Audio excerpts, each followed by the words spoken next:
আজি হৈছে 6 নৱেম্বৰ বৃহস্পতিবাৰ। আজিৰ দিনটো বিগ ব্ৰেকিং নিউজবোৰ আমাৰ হাতলৈ আহি পৰিছে। আপোনালোকে এনেধৰণে দৈনিক ভিডিঅ'বোৰ অতি কম সময়ৰ ভিতৰত পাবলৈ আমাৰ চেনেলটো ছাবস্ক্ৰাইব কৰি লাইক কৰি দিব আৰু জুবিন দাৰ ন্যায়ৰ বাবে কমেণ্ট বক্সত জাষ্টিছ ফৰ জুবিন গাৰ্গ লিখিবলৈ কিন্তু একেবাৰেই নাপাহৰিব।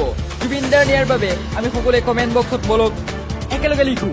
আজিৰ বিগ ব্ৰেকিং নিউজ দিবলৈ প্ৰথমটো বিগ ব্ৰেকিং নিউজ। শেখৰ অমৃত বাবা থকা জেলৰ পৰা পলায়ন কৰিছে কৈ দিয়ে। কেনেকৈ ৰখা হৈছে শেখৰজ্যোতি গোস্বামীক? প্ৰশ্ন উত্থাপিত হৈছে।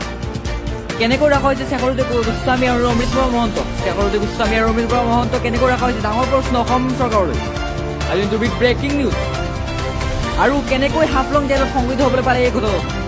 এই অঘটন কেনেকৈ সংঘটিত হ'বলৈ পালে এই প্ৰশ্ন কৰিছে অসমৰ জনতাই। বেদ সিং দিদং নামৰ এগৰাকী কৈদী পলায়ন কৰিছে জেলৰ পৰা।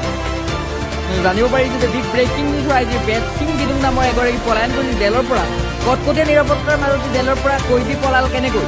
কিন্তু বিগ ব্ৰেকিং নিউজ দিব লাগিছো আপোনালোকক।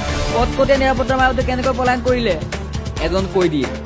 এক ডাঙৰ প্ৰশ্ন তুলিছে আমাৰ সকলোৰে মনত। বলক আজি আমাৰ দ্বিতীয়টো বিগ ব্ৰেকিং নিউজ বলাইছো। আজি কিন্তু দ্বিতীয়টো বিগ ব্ৰেকিং নিউজ আহি পৰিছে আমাৰ হাতত। অসমত আৰু নচলিব বহু বিবাহক লৈ ৰাজ্যত আহিছে কঠোৰ আইন। এগৰাকীতকৈ বেছি বিয়া পাতিলেই হ'ব 7 বছৰৰ জেল। বিবাহক লৈ বিধানসভাত আইন টানি আছে মুখ্যমন্ত্ৰী ডক্টৰ হিমন্ত বিশ্ব শৰ্মা ডাঙৰীয়া। আজি কিন্তু আটাইতকৈ ডাঙৰ খবৰ দিব লাগিছো আপোনালোকক। বাৰে বাৰে বিয়া পাতি কৰা পুৰুষৰ বিৰুদ্ধে লোৱা হ'ব আইনী ব্যৱস্থা। বাৰে বাৰে আৰু বিয়া পতা নিয়ম অসমত সম্পূৰ্ণৰূপে বন্ধ কৰিব ওলাইছে অসমৰ মুখ্যমন্ত্ৰীগৰাকীয়ে। বিবাহক লৈ আহিছে এক ডাঙৰ মন্তব্য। বিবাহক লৈ মুখ্যমন্ত্ৰী ডক্টৰ হিমন্ত বিশ্ব শৰ্মাৰ ডাঙৰ মন্তব্য আমি দেখিবলৈ পাইছো। এজন পুৰুষে এগৰাকী মহিলাকহে বিয়া পাতি কৰিব পাৰিব। অৰ্থাৎ বহু বিবাহ সম্পূৰ্ণৰূপে বন্ধ হ'ব অসমত।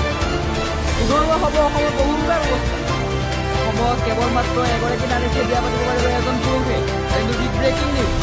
আজিৰ দিনটো দ্বিতীয়টো বিগ ব্ৰেকিং নিউজ আহি পৰিছে আমাৰ হাতত। 1 নৱেম্বৰৰ পৰা চলি আছে অন্ন সেৱা দিন। ৰেচনৰ দোকানী চাউল কমকৈ দিলেই অথবা দোকান বন্ধ ৰাখিলেই দিয়ক অভিযোগ।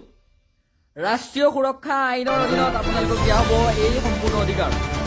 যিকোনো ধৰণৰ নতুন নিয়মেৰে সংগ্ৰহ কৰা আপোনালোকে ৰেচন। আজিৰ পৰা নতুন নিয়মেৰে আপোনালোকে সংগ্ৰহ কৰক নিয়ম ৰেচন। KYC নকৰা গ্ৰাহকে নাপাব ৰেচন চাউল। আপোনাৰ যদি KYC কৰা নাই তেনেহ'লে ইতিমধ্যে অতি শীঘ্ৰেই আপুনি KYC কৰি লওক। যদিহে আপুনি ৰেচন পোৱা নাই অতি শীঘ্ৰেই কৰি লওক KYC। কিন্তু বিগ ব্ৰেকিং নিউজ। নহ'লে আপুনি বঞ্চিত হ'ব পাৰে ৰেচনৰ পৰা। মুকলি নকৈ আপোনাক নতুন নাম্বাৰ দিয়া হৈছে। এই নাম্বাৰত কল কৰি আপুনি অভিযোগো দিব পাৰে। ডায়েল কৰক 180034536111। নিৰ্দেশ অমান্য কৰিলে সুলভ মূল্যৰ দোকানীৰ বিপদ অনিবাৰ্য। আপুনি এই নম্বৰত অভিযোগ দিয়াৰ লগে লগে আহিব কঠোৰ নিৰ্দেশ অমান্য। অনিয়ম প্ৰমাণিত হ'লে এতিয়া লৈ যাব লাগিব ৰেচন দোকানে। কিন্তু বিগ ব্ৰেকিং নিউজ।